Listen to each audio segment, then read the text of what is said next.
안녕하세요. 스페셜 에디션입니다. 먼저 제 첫 영상 시청해주셔서 감사합니다. 모두가 아이폰 12, 13 시리즈 혹은 갤럭시 Z 폴드 플립 3를 살 때 저는 여전히 아이폰 SE2를 사용하고 있습니다.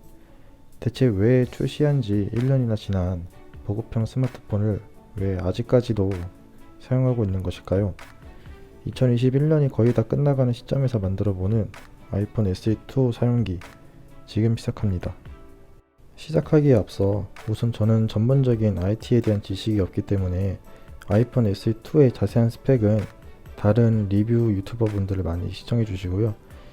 저는 일반인 기준에서 일상생활에서 사용할 때 체감될 만한 스펙을 먼저 알려드리겠습니다.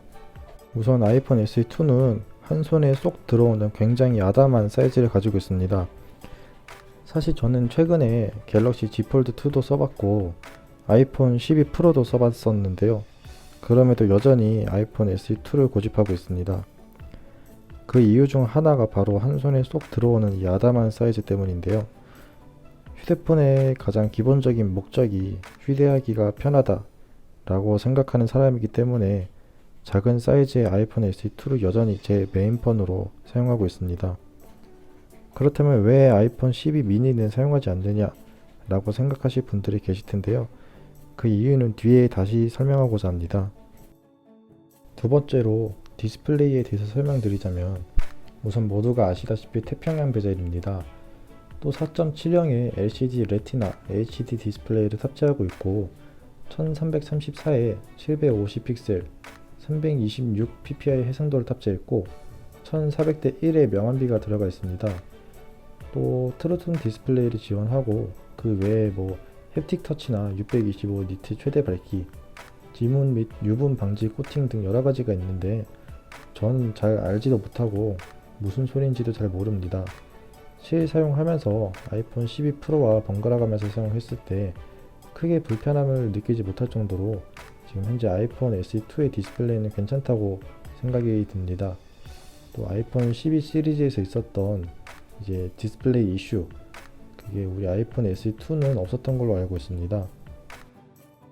세 번째로 아이폰 SE2에 들어간 칩셋은 A13 바이오닉 칩셋인데요. 아이폰 11 시리즈에 들어간 칩셋이랑 동일한 칩셋입니다. 또 아이폰 12 시리즈에 들어간 칩셋은 A14 칩셋으로 한 단계 업그레이드 된 칩셋입니다. 이게 아이폰 12 프로와 아이폰 SE2를 번갈아 가면서 사용해봤을 때 아이폰 12 프로의 속도가 살짝 더 빠른 것처럼 느껴지는 기분이 들긴 들었는데 사용함에 있어서 크게 체감을 느끼기는 어려웠습니다. 네 번째로 얘기 드리고 싶은 거는 카메라인데요. 이제 아이폰 SE2는 싱글 카메라고 작고 귀여운 카메라가 외로운 섬처럼 혼자 있습니다. 더 할 말이 없죠.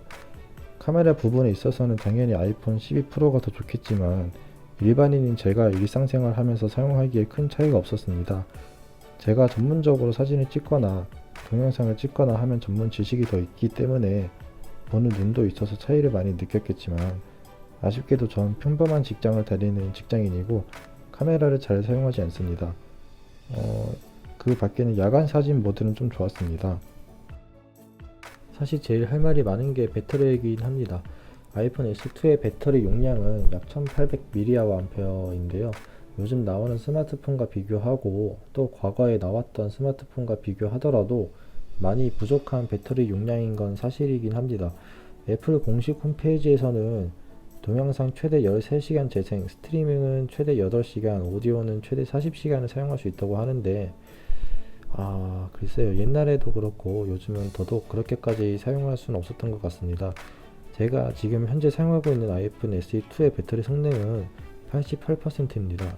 많이 떨어지긴 했는데 90% 아래로 떨어진 것을 감안하고 얘기를 하자면 100% 완충을 하고 아침 10시쯤에 외출할 때 저전용 모드를 켜고 와이파이를 완전히 껐을 때 이제 게임을 하질 않고 유튜브 영상 시청을 짧게 하고 주로 이제 카카오톡이나 SNS 웹서핑, 네이버 웹툰 정도의 컨텐츠를 즐기고 오후 5시쯤에 귀가를 하면 배터리가 10에서 20% 정도 남아있더라고요. 이것도 배터리가 50% 밑으로 떨어졌을 때 걱정돼서 휴대폰을 덜 만진 결과입니다. 저 같은 경우에 외출 시 보조 배터리가 없이 장시간 외출을 할 경우에는 좀 많이 불안하더라고요. 이번엔 제가 실내 사용하면서 느낀 단점들에 대해서 얘기해보고자 합니다. 우선 앞에서도 얘기했듯이 외출했을 때 배터리가 50% 미만으로 떨어지면 불안해서 휴대폰을 잘 안 만지게 됩니다.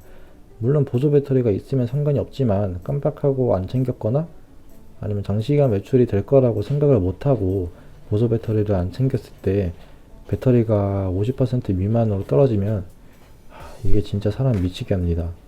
또 상하단 태평양 베젤이 생각보다 거슬리진 않지만 디스플레이가 작기는 진짜 작긴 합니다.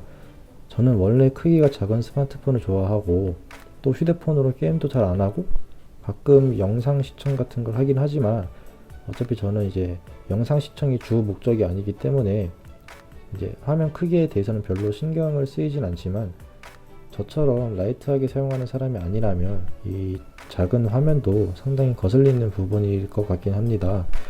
다음으로 이건 아이폰 12 프로를 사용해 봤을 때 느껴졌던 단점인데 야간 사진 모드가 조금 아쉽게 느껴지긴 합니다. 이게 역체감이라고 해야 되나? 아이폰 SE2만 사용했을 때는 그렇게 크게 느껴지진 않았었는데 아이폰 12 프로로 야간 사진을 좀 찍어 보니까 다시 아이폰 SE2를 사용할 때 아쉬운 부분이 좀 더 크게 느껴지더라고요. 이 부분은 애초에 보급형으로 출시된 스마트폰이기 때문에 그냥 이해하면서 사용하고 있긴 합니다.